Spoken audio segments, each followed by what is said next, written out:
Hey guys, assalamu alaikum warahmatullahi wabarakatuh. Akkam jirtu nagaa fayyaa manuma fayya qabdanii maqaa rabbii waliin nuuf deebisee hordoftoota kiyya qaalii gaafii fi yaada isin nuuf dhiyeessitan irra dhaabbannee waan bareedaan isin dhiyaannee jira. Kanaaf dhibdeen irra nuti irraa haasofnuu fi dawaan isaatis gaariidha. Kanaaf jecha namootaan isin dabree ture hundinuu asirraa argachuu dandeessanii yoo ta'u bara keenya kana meesara jaamame meesara 9465 goonaan YouTube keessa seentanii ta'u meesara 9465 gootanii searchii gootanii takkaa'uu walootaan wannaaf onlaayina fayyadamtan hundaafuu liinkii keenya bakka beeysa keenya irra gadhiifnu hunda irratti liinkii YouTubeera keenya jira. Kanaaf akka irraa fayyadamtan isin affeerra. Dhibduma fedheefuu dawaa isiidhaa ooma hundaafuu furmaata kamiifuu dawaa isaa asirraa argattu akkasitti nu hordofaa isin jenna galatoomaa. Kanaaf egaa irra dhibdeen teenyata nuti irraa haasa'u yaanuu hordoftoota kiyyaa kabajamoo qaqqaalii na dawaa xirracha kaleeti. Kalee nama dhukkubtu. Namootaan kaleen isa darartee namootaan gattaa'uu qottee ol ka'uu qottee ciisuu qottee deemuu qottee hancaan isa gubuu na dibbirtii adda addaa keessa jiru bakka rakkina kaleetiif saaxilamaa jiru hundaaf furmaata irra qabannee dhiyaannee jirra jechuudha. Kaleen gaa sababa kaleetiif jecha namni kaleen qaama ilma namaarraa kan namni dhimma jiraachuu fi jiraachuu dhabuu keessa kalaqaamu irraa takka afaan kaleedhaa jechuudha. Kanaaf qaama namarraa keessa yoo dhaban jiraachuu hin dandeenye jira. Keessa yoo dhabanis ammoo jiraachuu danda'anii jira. Kaleen ammoo isin malee jiraachuu hin danda'ani. Lama bitaa mirga jirti. Kanaaf isi takkaan jiraachuu dandeessaa gin takkaan alatti kaleen alatti ni jiraachuu hin danda'amu jechuudha. Maaliif isiin xalalchituu maxxalaa waa hundaati. Qaama namaa keessa dhiiga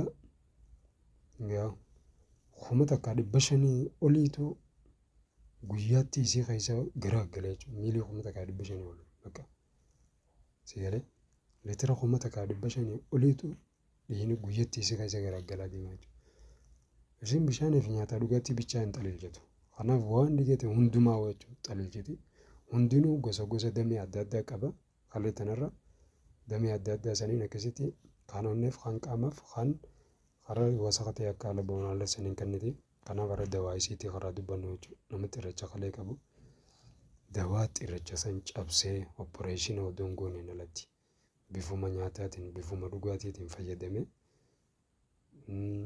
xirracha san cabsee akkasitti karaa banee kalee sanis fayyaa kannee fi siifis nagayaa kannu sani irraa kaasirratti haasofnu qaama qalbiin nu hordofaa irraa fayyadamaa isiniin jenna. Kanaaf dawootaan babbareedaa akkanaa dhibdee barbaachiftuu taateef dawaa barbaachisaa ta'e saafeetanitti akka argattan hawwaan isin bira gahuudhaaf kanaaf maatii keenya ta'aa nu dabalamaa isiniin jenna. Baay'ee galatoomaa yuutuubara keenya kanarratti fayyaa fi dawaadha. Rakkoo dhukkubaa fi dawaa isaatii kan asirratti haasofnu. Kanaaf bilaashumatti irraa dhageeffattee irraa fayyadamuu dandeessa. Kanaaf nu hordofaa isiniin jenna. Dawaa kalee abbaa jaha barannaadha. Jahanuu lammaffaa kalas namni kalee hin rakkatu jechuudha. Jahan kana keessaa tokko mana keessaan dhabamu tujjaara ta'uu miskiina ta'uu kanaaf tokko mana keessaan dhabamu tokkichaa san fayyadamnaan fayyaa jechuudha. Wanticha kanaaf tokkoffaa dawaan kaleedhaa fujul. Kanaaf fujul kabiir fujul kuni fujul firii akka zayituunaa fakkaatu san fujul firii bokkurfaa qabu san fujul san fuuteetuma cirtee bishaanin naqxee akkasitti bishaan kubbaayyaa tokkotti naqxee fujulis gimaasha abba lama sadii cirtee gimaasha kubbaayyaa haa ga'u bishaan keessaa isa guutee isarraa isaa hojii danfuu ta'uu bishaan kubbaayyaa tokkotti naqxee waliin fujul sanitti naqxaa jechuudha. Kanaaf fujula eega cirtee booda bishaan kubbaayyaa 3 takkaa'uu kubbaayyaa 4 itti naqxaa fujul sanitti achii booda eegee bishaanii fi isa walitti danfistee booda jalaa miirtee bishaan fujuliin danfe ka jalaa miirte san aannan kubbaayyaa tokkotti dabaltee areerrattee akkasitti dhuydaa jechuudha ganamaa fi galgala. Jeelee bishaan fujulii wajji danfee jiru kan kubbaayyaa tokko aannan itti dabalamee akka hojjaatti isaa areeramee jiru ganamaa fi galgala dhuydaa jechuudha. Kanaaf ganamaa fi galgala dhuydee baatii takkaaf akkasii ganamaa fi galgala fayyadamnaan bishaan fujul qabu sanii fi aannan kubbaayyaa tokkotti dabaltee fayyadamnaan waan cirracha kalee jaamu akkasitti darbee baasaa jechuudha. Kubbee kalee irraa walaba infekshinii fi jinni walaba sirraa godhaa jechuudha. Kanaaf karaa lammaffaatiin ammaas akkaataa itti fayyadamtu bishaan fujulii wajji danfe kubbaayyaa tokkoo fi kubbaayyaa tokkommaas aannan walqixa gootee walitti dabaltee kadura bishaan kubbaayyaa sadii fi fujul walitti danfe. Bishaan fujul keessatti danfiste kubbaayyaa sadii fi aannan kubbaayyaa tokko jenna. Jeelee afuraffaan aannan. Kun ammoo bishaan fujul keessatti danfisan kubbaayyaa tokkoo fi aannan kubbaayyaa tokko walitti dabalteeti akkasitti fudhataa jechuu waliin bu'aa isaa akka hojjaatti akkasii waliin fudhataa baatii takkaaf. Wannummaan bakka cirracha jaamu takka kalee keessatti naftu jechuudha. Karaa akkasitti dhukkoo isaa banaa jechuudha. Karaa osii banaa jechuudha. Hoggaanii fi waan kana fayyadu dawaan siimu kana fayyadamtu waan irraa fagaachuu qabda. Soogidda nyaachuu heddummeessuu irraa fagaachuu qabda. Buna dhuguu irraa fagaachuu qabda. Akkasumas bakka waan silaa qulqullina hin qabne bishaan qulqullina hin qabnee fi nyaata qulqullina hin qabne nyaata qabbanaa nyaata isa guddaa kanarraa walaba ta'uu qabda jechuudha. Waan qulqullina qabu fayyadamuu qabda jechuudha. Dawaan duraa isa kana dawaan lammaffaa dawaan ammas cirracha kalee nama keessaa baasu cirracha qabdu kalee keessaa cirracha baasu kan offaa cirracha qabu nama offaan isa belbaluu iddoon fincaa'aa walitti qabamu isa belbaluu dawaan isaa kunis waamama mana keessa jirurraa takka qoontarra ni urreessitaa jechuudha. Qoontarra maankaa lama tumtee urreessiteetuma sukkaraas walqixa gootee waliin laayixee akkasitti isaa walqixa ta'ee ganama subii garaa qullatti facaafattaa jechuudha. Qoontarri sukkara qoontarri firii maankaa lama ta'uu sukkara maankaa lama akkasii walqixa gootee walitti urreessitee ganama subii garaa qulla facaafannaan cirracha offaa keessa jiru takkaa'uu kalee keessa jiru caccabseeti akkasitti fincaan namarraa baasaa jechuudha. Fincaan namattiti dawaan lammaffaa. Inni sadaffaadha dawumaa cirracha offaa keessaa namarraa baasu takkaa'uu kalee keessaa namarraa baasu dhukkubbii kalee namarraa fayyisu abbasuddaa. Abbasuddaa tana ni urreessita. Eegasii booda waliin laayixaa sukkara qiyaasumaan geessii urreessiteetti abbasuddaa maankaa lama urreessitee sukkara maankaa lama tinayitee takkaa'uu abbasuddaa gimmaasha abbasuddaa siinii takka urreessitee sukkara siinii takka urreessitee waliin nayitee walqixa gootee ganamuu maankaa lamarraa fudhataa jechuudha. Ganamuu maankaa lamarraa fudhataa torbaan tokkoof akkasii wal jala fayyadamnaan guyyaa sadii fudhattee booda dhukkubbiin kalee sirraa dhaabbatti jechuudha. Achumatti haayi. Yoo cirrachi keessa jiraates caccabsee baasaa jechuudha. Akkasumatti immas dawaan afuraffaadha kan offaa nama dhukkubu nama fayyisu kan kalee nama dhukkubduu nama fayyisu cirracha kalee keessaa baasu dawaan afuraffaa. Inna fujuluma jalqaba dubbanne san juuzii goota jechuudha. Maashina darbitee juuzii goota. Eegee odoo baala isaatiin daballee firuma isaa juuzii goota. Achii booda juuzii isaa sana akkasitti dhuydaa jechuudha. Ganamuu hanga kubbaayyaa lamaa hanga kubbaayyaa sadii takka dhuydaa jechuudha. Seeree siinii sadii hanga siinii lamaa takka dhuydaa jechuudha. Juuzii isaa juuzii gootisan. Kanaafuu ganamaas ni dhuydaa. Saa jaarrattis ni dhuydaa. Galgalaas ni dhuydaa. Hiraata booda ganama faxara duraa saa jaas laaqana duraa galgalaas hiraata duraa dhuydaa. Akkasitti torbaan tokko wal faana akkasii fayyadamnaan waa'uma offaa keessaa cirracha ta'ee isa dhukkubaa fi maqalee isa dhukkubsaa hundaa'u dhabamuu godhaa jechuu obboleeyyan kiyya. Kanaaf irraa fayyadamaan isiniin jaa. Dawaan jaaffaa karaa xumuraa shamrii. Shamriin kun gaa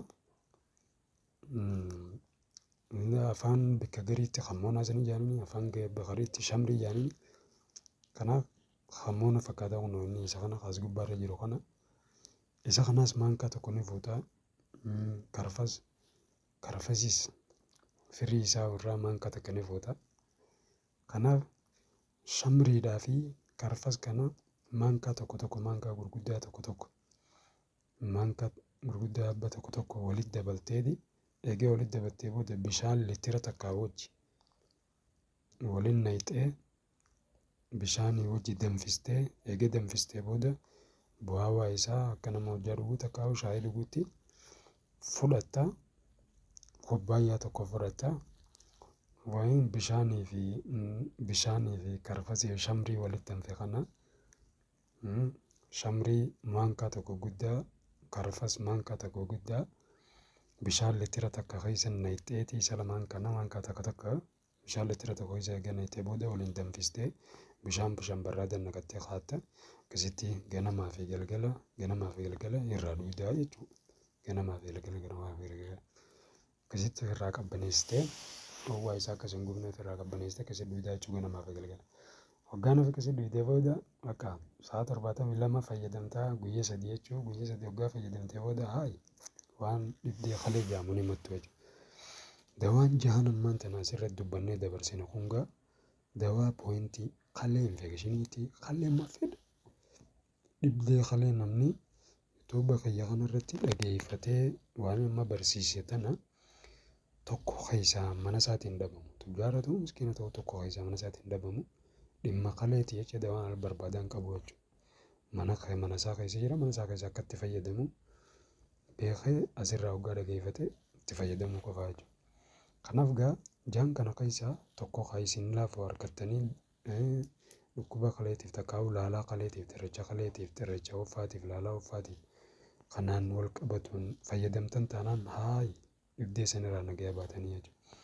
Dawaa kalee gaa paartii haaraa amma dhufne kana dawaa kaleeti kalee nama dhukkubduu fi warroottan kaleen dhukkubduuf har'a furmaata harkattan jeetiin abdadda inshaallah.